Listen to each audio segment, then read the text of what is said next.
एक फिल्म को सटीक ढंग से मापने के लिए ऑस्कर से बढ़िया कुछ भी नहीं है। आज 92nd ऑस्कर सेरेमनी में ऐसे एक फिल्म विनर बनके दुनिया भर के इंसान जो फिल्मों के शौकीन है उनको चौंका दिया है।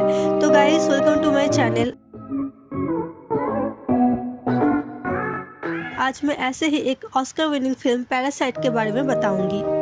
ये 2019 में आई एक साउथ कोरियन फिल्म है जिसे डायरेक्ट किया है बॉन्ग जून हो एंड लिखी भी वो खुद है। फिल्म को best picture, best director, best original screen play के साथ साथ बेस्ट इंटरनेशनल फीचर फिल्म का भी अवार्ड मिला है। तो आखिर फिल्म में ऐसा क्या है जिसके कारण इतने सारे अवार्ड मिले? तो चलिए शुरू करते हैं सबसे पहले फिल्म के नाम से, पैरासाइट।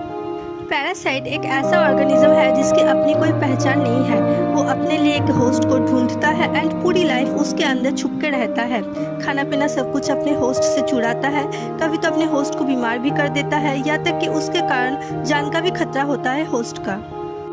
इसी कंसेप्ट के ऊपर ही फिल्म को बनाया गया है। फिल्म दो फैमिली के इर्द गिर्द घूमती है जिसके सेंटर में रिच वर्सेस पुअर, इस बात को भी फोकस में रखा गया है। तो फिल्म के शुरू में ही हम देखते हैं किम फैमिली को, जो हाफ बेसमेंट में रहती है एंड दूसरों के वाईफाई में डिपेंडेंट है। किम फैमिली में टोटल 4 मेंबर्स हैं। की टैक जो घर के मुखिया है, चांग सुक उनका पत्नी, की जांग उनका बेटी जिसका नाम जेसिका भी है, की ऊ उनका बेटा जिसका नाम केविन भी है। किम फैमिली बहुत ही गरीब परिवार है जो बड़ी मुश्किल से अपना गुजारा कर पाता है, बट फिर भी ये सब खुश रहते हैं। ऐसा नहीं होता कि इनके पास दिमाग नहीं है और स्मार्ट नहीं है, बस अपॉर्चुनिटी नहीं मिलने के कारण जॉब नहीं है और यही इनकी गरीबी की वजह है। फिर एक दिन केविन का एक फ्रेंड केविन से मिलने आता है। वो केविन पे बहुत भरोसा करता है तो वो उसे एक नौकरी के बारे में बताता है। केविन को एक रिच फैमिली की लड़की को इंग्लिश पढ़ानी है। केविन का दोस्त जो ये शहर छोड़ के जा रहा है एंड जाने से पहले केविन को ये बताता है कि जिस लड़की को इंग्लिश पढ़ानी है वो उसे लाइक करता है एंड कुछ सालों बाद उसे प्रपोज करेगा। तो केविन का दोस्त जाने से पहले केविन को एक पत्थर देता है तोहफे में। ईस्ट एशिया में इस तरह के पत्थरों को लकी समझा जाता है। केविन को उसके दोस्त का दिया हुआ ये पत्थर बहुत पसंद आता है। उसे लगता है कि ये पत्थर शायद उसके लिए लकी साबित होगी। तो अब बताते हैं कहानी के दूसरे परिवार पाक फैमिली के बारे में। ये एक रिच फैमिली है। इनके फैमिली में भी टोटल 4 मेंबर्स हैं। डोंग इक जो कि घर के मुखिया है, उनकी पत्नी योंग कियो, उनकी बेटी दा हाई, उनका बेटा दा सॉन्ग। तो दा हाई वो लड़की है जिसे केविन को पढ़ाना है। तो केविन को पार्क फैमिली में एंटर करते ही पता चल जाता है कि ये एक रिच फैमिली है और इस परिवार से ये फायदा लूट सकता है। और उसे ये भी पता चलता है कि इस फैमिली के सबसे छोटे मेंबर दा सॉन्ग को थोड़ी मेंटल प्रॉब्लम है। वो दिमागी रूप से ठीक स्टेबल नहीं है। दा सॉन्ग की इसी बात को इस्तेमाल करके केविन अपने बहन को इंट्रोड्यूस करती है पार्क फैमिली में, बट वो उनको ये नहीं बताता है कि वो उसका बहन है। केविन योंगक्यो को कहता है कि वो एक आर्ट थेरेपिस्ट को जानता है जिसका नाम जेसिका है।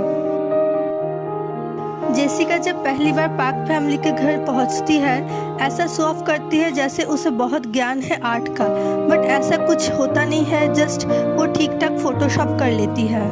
जेसिका दा सॉन्ग की माँ को इम्प्रेस कर लेती है एंड कहते हैं उसे हफ्ते में कई बार आना पड़ेगा दा सॉन्ग को पढ़ाने के लिए, उसके आर्ट थेरेपी के लिए, एंड जिसके बहुत पैसे लगेंगे। तो पार्क फैमिली बहुत खुश होते हैं कि उन्हें अपने लड़के एंड लड़की के लिए अच्छा ट्यूटर मिल गया है, बट असल में ऐसा कुछ होता नहीं है। भाई बहन मिलकर सिर्फ पार्क फैमिली को ही नहीं, केविन अपना दोस्त का भी भरोसा तोड़ रहा होता है।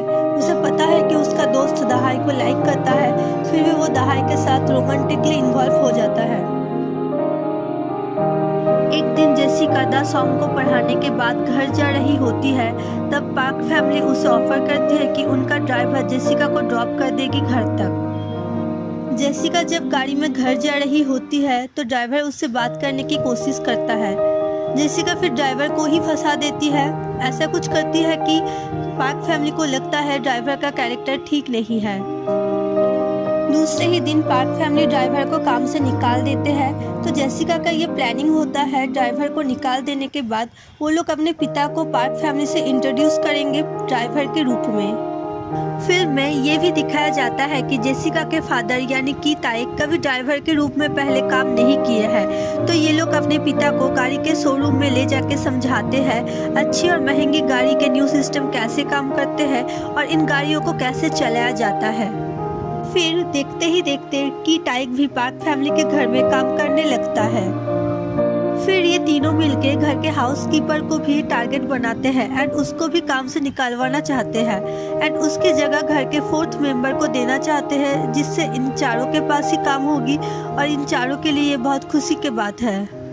ये लोग पार्क फैमिली के पास झूठी खबर फैलाता है कि हाउसकीपर को टीबी की बीमारी है और उसका यहाँ रहना पार्क फैमिली के बच्चों के लिए बिल्कुल भी सेफ नहीं है, तो पार्क फैमिली अपने हाउसकीपर को भी नौकरी से निकाल देते हैं। अब किम फैमिली के 4 मेंबर्स ही पार्क फैमिली के घर पे काम करते हैं एंड उनके चीज़ों को इस्तेमाल करते हैं। स्टार्टिंग में ऐसा लगता है कि इन लोगों को काम मिल गया है, इतना ही इन लोगों के लिए काफ़ी है, बट ऐसा होता नहीं है। असल में ये लोग पार्क फैमिली का ज़्यादा से ज़्यादा इस्तेमाल करना एंड फ़ायदा लूटना चाह रहे हैं। एक रात पार्क फैमिली बाहर गए होते हैं कैंपिंग करने के लिए। ऐसे में किम फैमिली घर को खाली पाके पार्टी करते हैं, शराब पीते हैं और बहुत हू हल्ला करते हैं। इस मोमेंट तक हम किम फैमिली को बेनिफिट ऑफ डाउट दे सकते हैं, क्योंकि ये लोग अपने फ़ायदे के लिए दूसरों को नौकरी से निकाल देते हैं, चाले चलते हैं। बट जब ये लोग पार्क फैमिली के घर में पार्टी कर रहे होते हैं तो ऐसा लगता है कि शायद ये लोग अब फंस जाएंगे, इनकी नौकरी चली जाएगी, शायद ये लोग अपना हद पार कर रहे हैं। और यही से चेंज होती है कहानी की दिशा। ऐसा लगता है कि दूसरे फिल्म में है हम। किम फैमिली बैठ के पार्टी कर रहे होते हैं, तभी बेल बजती है और ये लोग टेंशन में आ जाते हैं। पता चलता है कि बाहर मून गुआंग है, घर के एक्स हाउसकीपर, जिसे ये लोग धोखे से निकाल देते हैं। हाउसकीपर कहते हैं उसे अंदर आने दे, उसकी कुछ सामान बेसमेंट पे छूट गई है। पहले तो ये लोग दरवाज़ा खोलने में हिचकिचाते हैं, फिर दरवाज़ा खोल देते हैं एंड मून गुआंग घर के अंदर आ जाती है।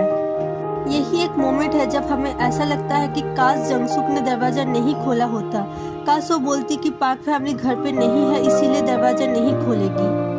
बट अनफॉर्चुनेटली ऐसा नहीं होता है, ये लोग दरवाज़ा खोल देते हैं एंड मून गुआंग घर के अंदर आ जाती है। गाइस, आज का वीडियो यहीं पर ख़त्म करते हैं। हम लोग स्टोरी की पार्ट 2 जल्दी लॉन्च करेंगे। होप्स आपको वीडियो पसंद आई होगी। अगर आई है तो लाइक ज़रूर कर देना एंड ज़्यादा पसंद आई तो शेयर भी कर देना। तो चलिए मिलते हैं नेक्स्ट वीडियो में। Thank you.